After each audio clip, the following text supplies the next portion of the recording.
십자가 앞에서 나누어진 두 길. 누가복음 23장 26절에서 43절 말씀. 그들이 예수를 끌고 갈 때 시몬이라는 구레네 사람이 시골에서 오는 것을 붙들어 그에게 십자가를 지워 예수를 따르게 하더라. 또 백성과 및 그를 위하여 가슴을 치며 슬피 우는 여자의 큰 무리가 따라오는지라. 예수께서 돌이켜 그들을 향하여 이르시되 예루살렘의 딸들아, 나를 위하여 울지 말고 너희와 너희 자녀를 위하여 울라. 보라, 날이 이르면 사람이 말하기를 잉태하지 못하는 이와 해산하지 못한 배와 먹이지 못한 젖이 복이 있다 하리라. 그때 사람이 산들을 대하여 우리 위에 무너지라 하며 작은 산들을 대하여 우리를 덮으라 하리라.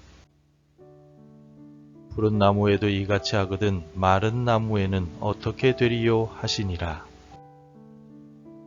또 다른 두 행악자도 사형을 받게 되어 예수와 함께 끌려가니라. 해골이라 하는 곳에 이르러 거기서 예수를 십자가에 못 박고 두 행악자도 그렇게 하니 하나는 우편에 하나는 좌편에 있더라. 이에 예수께서 이르시되 아버지, 저들을 사하여 주옵소서. 자기들이 하는 것을 알지 못함이니이다 하시더라. 그들이 그의 옷을 나누어 제비 뽑을새. 백성은 서서 구경하는데 관리들은 비웃어 이르되 저가 남을 구원하였으니 만일 하나님이 택하신 자 그리스도이면 자신도 구원할지어다 하고, 군인들도 희롱하면서 나와 신 포도주를 주며 이르되 내가 만일 유대인의 왕이면 내가 너를 구원하라 하더라. 그의 위에 이는 유대인의 왕이라 쓴 패가 있더라. 달린 행악자 중 하나는 비방하여 이르되 내가 그리스도가 아니냐, 너와 우리를 구원하라 하되, 하나는 그 사람을 꾸짖어 이르되 내가 동일한 정죄를 받고서도 하나님을 두려워하지 아니하느냐. 우리는 우리가 행한 일에 상당한 보응을 받는 것이니 이에 당연하거니와 이 사람이 행한 것은 옳지 않은 것이 없느니라 하고, 이르되 예수여, 당신의 나라에 임하실 때 나를 기억하소서 하니, 예수께서 이르시되 내가 진실로 내게 이르노니 오늘 내가 나와 함께 낙원에 있으리라 하시니라. 예수님께서 십자가를 지고 가셨고 못 박히신 골고다는 해골이라는 의미를 가진 곳이었습니다. 이곳은 죄인들이 그토록 두려워하던 십자가형을 집행하던 끔찍한 곳이었습니다. 또한 인류의 역사상 가장 슬픈 장소이며 동시에 역설적인 의미를 가진 장소입니다. 이 언덕에서 하나님의 아들이신 예수님께서는 가장 비참하고 수치스러운 모습으로 십자가에 못 박히셨습니다. 그 장면을 바라보는 사람들은 모두 제각각의 반응을 보였습니다. 강제로 십자가를 메고 올라갔던 구레네 사람 시몬, 울며 예수님을 따랐던 여인들, 십자가 위에 예수님을 조롱하는 군중들과 대제사장들, 그리고 예수님과 함께 십자가에 달린 두 명의 행악자들은 모두 제각각의 모습을 보였습니다. 그러나 십자가의 현장에서 보였던 그들의 반응에 따라서 어떤 이들은 구원의 은혜를 누렸고 또 다른 이들은 영원한 멸망을 받을 수밖에 없었습니다. 십자가 앞에서 보였던 반응에 따라 각자의 인생의 방향들이 달라졌습니다. 그렇다면 모두가 똑같이 십자가 앞에 서 있는데 어떻게 이러한 정반대의 결과를 맞이하게 되었을까요? 먼저 오늘 본문에는 예수님의 십자가 주변에 서 있었지만 예수님의 고난과 죽음의 참된 의미를 깨닫지 못하거나 외면하고 오해하는 사람들이 있었음을 증언하고 있습니다. 35절을 보십시오. 백성은 서서 구경하는데 관리들은 비웃어 이르되 저가 남을 구원하였으니 만일 하나님이 택하신 자 그리스도이면 자신도 구원할지어다 하고, 유대인 군중들과 종교 지도자들 그리고 예수님의 양옆에 매달렸던 두 강도들 중에 한 명의 강도는 35절과 39절의 말씀처럼 십자가에 달린 예수님을 비방하고 조롱하고 모욕하였습니다. 이들이 볼 때 십자가 위에 못 박히신 예수님은 너무나도 무기력해 보였습니다. 스스로 하나님의 아들이라고 주장하던 예수님의 지금의 모습은 결코 자신과 남들을 구원할 수 없는 초라한 모습으로 보였습니다. 그래서 이들 모두는 예수님이 하나님의 아들이시며 구원자이심을 철저하게 부정하고 말았습니다. 왜냐하면 그들은 예수님의 십자가의 죽음에 담긴 하나님의 놀라운 구원의 계획과 크신 사랑을 전혀 깨닫지 못했기 때문입니다. 지금까지 예수님께서 말씀하신 천국 복음을 전혀 이해하지 못한 완악함과 무지함 때문에 그들은 참 하나님이시며 참 인간이신 예수님을 부정하고 십자가를 외면하였습니다. 십자가를 외면한 이들은 구원의 길에서 전혀 상관이 없는 자들이 되고 말았습니다.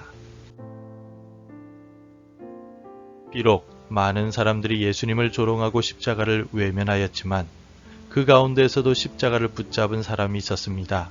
인생의 마지막 순간이자 고통 속에 있었지만 예수님의 하나님의 아들이시며 왕이심을 믿었던 사람이 있었습니다.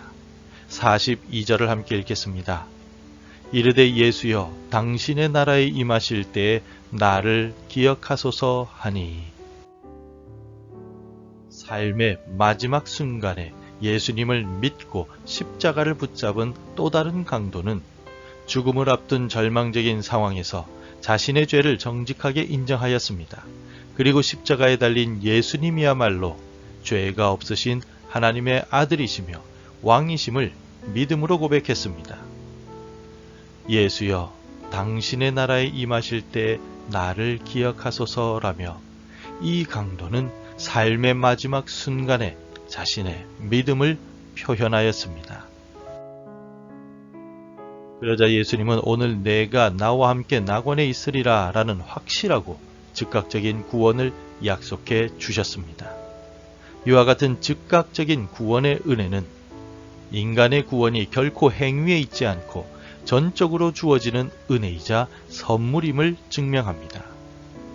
그래서 에베소서 2장 8절을 통해서 사도 바울은 믿음으로 말미암아 구원을 받았으니 이것은 하나님의 선물이라 라고 선언하였습니다.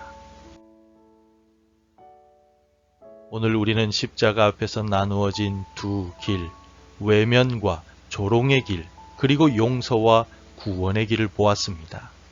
오늘 우리는 십자가 앞에서 어떤 반응을 보이고 있습니까? 두 종류의 사람들 중에 어떤 사람들을 닮았습니까? 분주한 일상 속에서 혹은 세상의 가치관에 물들어서 나도 모르게 십자가를 외면하거나 예수님의 십자가 사랑을 부정하지는 않습니까? 혹은 예수님의 고난을 그저 형식적으로 동정하며 나의 죄를 회개하기보다는 무관심하지 않습니까? 혹은 세상의 조롱에 동조하며 나의 믿음을 부끄러워하며 믿음을 숨기려 하지는 않습니까? 성도 여러분, 오늘 내가 해야 할 일은 십자가를 붙드는 것입니다. 날마다 십자가 앞에 나아가 나를 돌아보고 나의 욕심을 내려놓는 것입니다. 나는 십자가의 용서가 필요한 죄인입니다.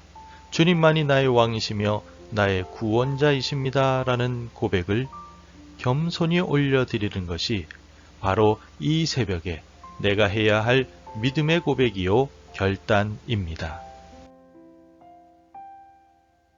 사랑하는 성도 여러분, 골고다 위에 세워졌던 십자가는 과거의 유물에 불과한 것이 아닙니다.